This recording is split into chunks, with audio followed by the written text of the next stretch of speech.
But thank you all again.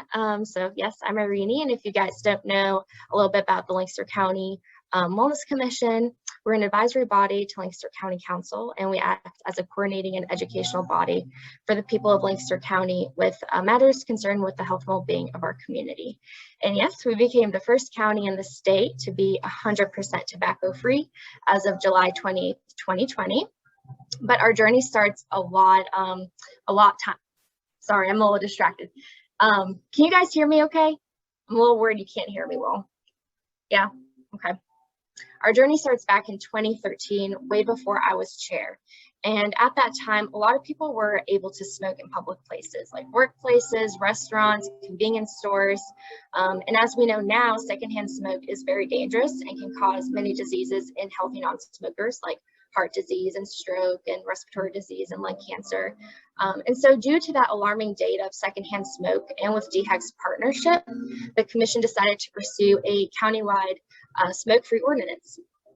And actually when that was first presented, there was several county council members and some residents that believed it shouldn't really be pursued just because at that point they believed that smoking was their right. And so the best strategy here was actually shifting the perspective from a pathos to logos stance. So, or in other words, rather than focusing on individual liberties, we want the focus to be on the liberties of businesses and workplaces and really hone into that data behind secondhand smoke.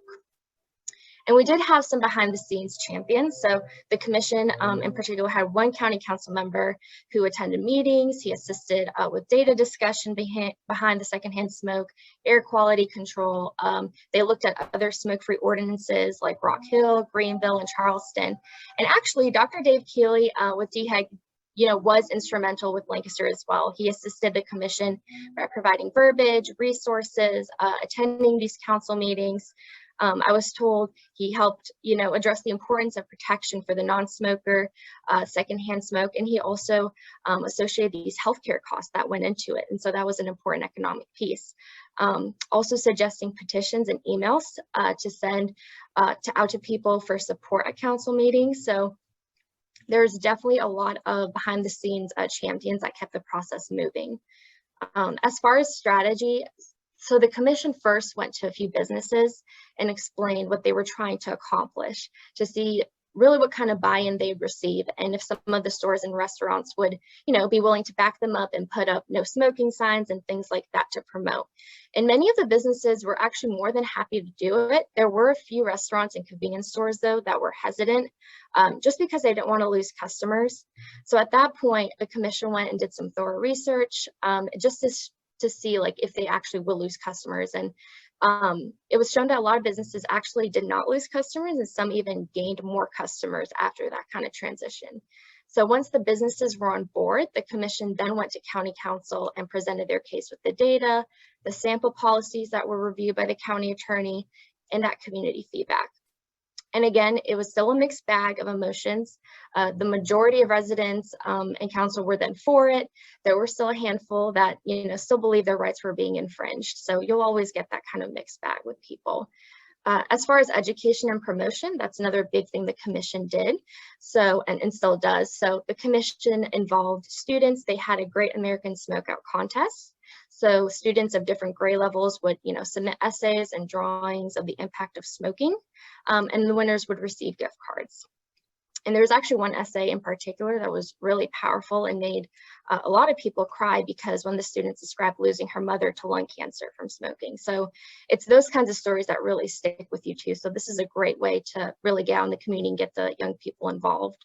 There was also documents on monitoring compliance from employees, one for recognizing businesses that support the ordinance and another to, how to deal with non-compliance of the same. There was non-smoking petitions with numerous signatures that was done. Businesses had those no smoking signs posted on their property. They provided educational literature for the school district and faith-based organizations. And then we also obtained a voicemail phone line, which is still, working today, that people could call in and ask questions and we'd call them back. So that entire process took the commission at least 3 years to get done. And the commission actually knew the difference between smoke-free and tobacco-free back in 2013, but they decided to take those small baby steps and not come on too strong, just for like fear of, strong opposition if vaping was involved and that all their work would be, undone. So at that time, there also wasn't too much data on vaping that could, help plead their case. So timing had to be right. And then timing later favored us in 2019, 2020, when we became tobacco-free. So I'm going to shift gears and talk a little bit about becoming tobacco-free now. It wasn't really until 2019, so 6 years later, that tobacco came into play.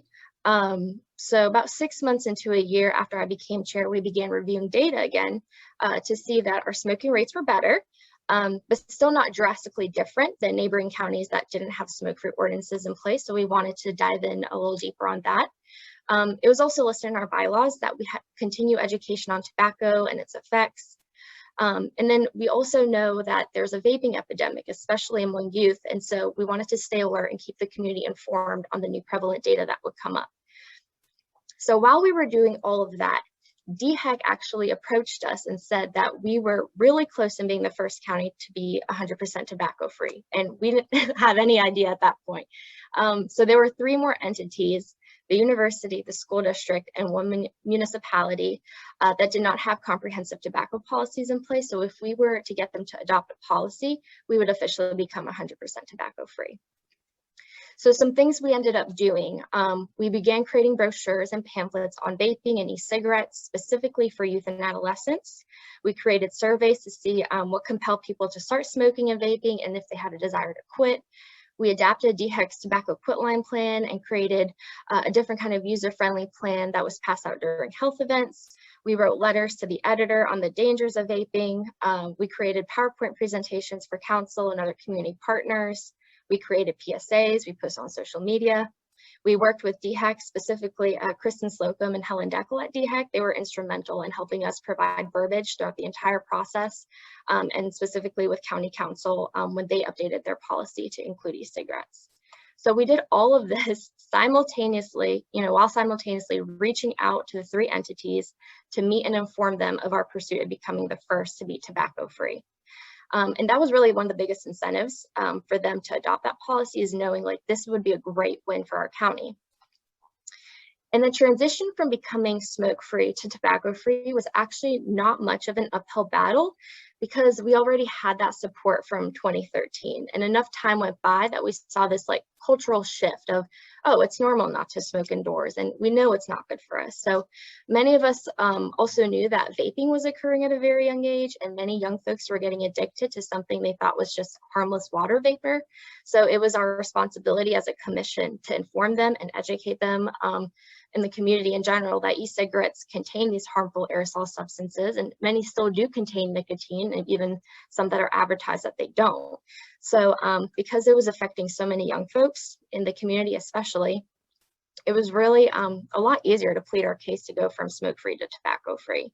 And as a matter of fact, some of the earlier policies actually did not need to be updated to include e-cigarettes if they already had a comprehensive definition of smoking. And a few entities did need to add e-cigarettes with their definitions of smoking so that it was all encompassing. So it really didn't require too much effort, and the policy didn't change. It was just really strengthening their existing policy. So this would be an instance where DHEC is super helpful, because they can provide that comprehensive language that spells out everything and decreases that ambiguity. So definitely encourage other municipalities and communities to reach out to DHEC for assistance with those model policies. Real quick, going over the steps we took to go tobacco free. So we sent memos, emails, phone calls with those 3 entities who we needed on board. And we met with them, we informed them about the difference in smoke-free and tobacco-free, and also our pursuit of being the first county to be 100% tobacco-free. So with the university, so once 3 different faculty members approached the dean then was receptive about adopting a policy. He was able to reach out to another satellite campus for sample language, and we only had to make really minor modifications. So they were able to adopt that policy pretty quickly once we were able to tell him what we wanted to do.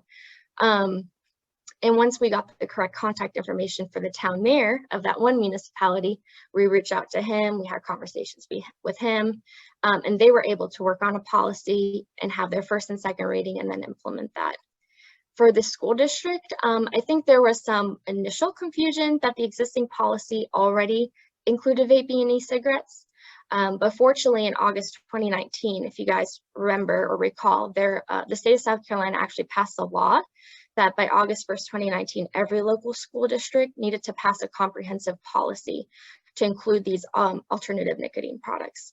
So through our outreach efforts to the superintendent, we were able to offer that model policy language. And after 2 readings, the updated policy was passed for them too. So officially on July 28, 2020, we officially became the first county to be 100% tobacco free. And that process took from February 2019 to July 2020. And a lot of that was done virtually during the pandemic. So that in itself had its own challenges because we're all struggling, you know, the different entities, the school district, us, you know, online. So, but we kept going forward and, you know, having their partnership and being flexible with each other, we were able to move things along, and that was crucial to our success. After we became tobacco-free, DHEC actually gifted us tobacco-free signs to give to several partners to display on their property. They also gifted us a billboard, which looks awesome, so thank you to DHEC. In addition, we wrote an article to share with the newspaper of our achievement. We wrote a press release, shared that with community partners. We sent congratulatory thank you memos to the entities that made it possible. We made a We Are Tobacco Free Lancaster video clip and shared that with partners and posted that on social media. And we couldn't really host a large celebration because of COVID, but we're hoping in the future we can go back to that.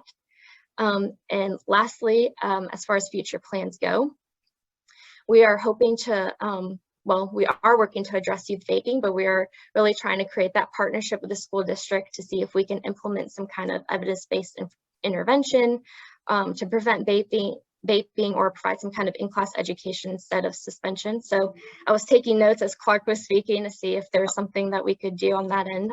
So that was really helpful.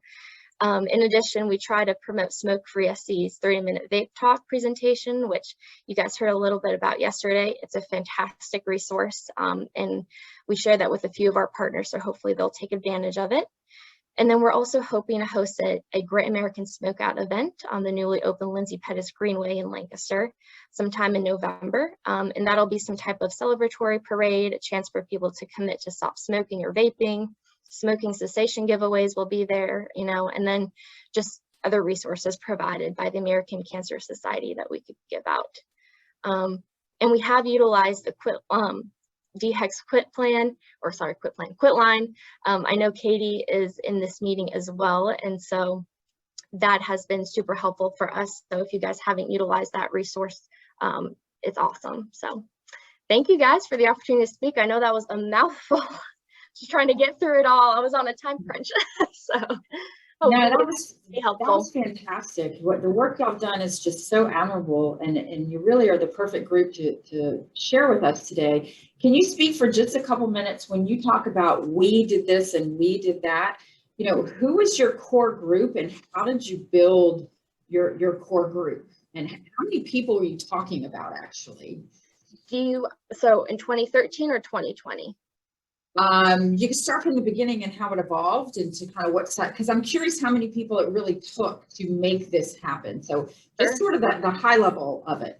Yeah, so in 2013, after we did some key informant interviews, looked at past minutes and things, we know the chair and the vice chair were, you know, really the frontliners. DHEC was there, Dr. Dave Keeley, a council member. So really that was the big core group.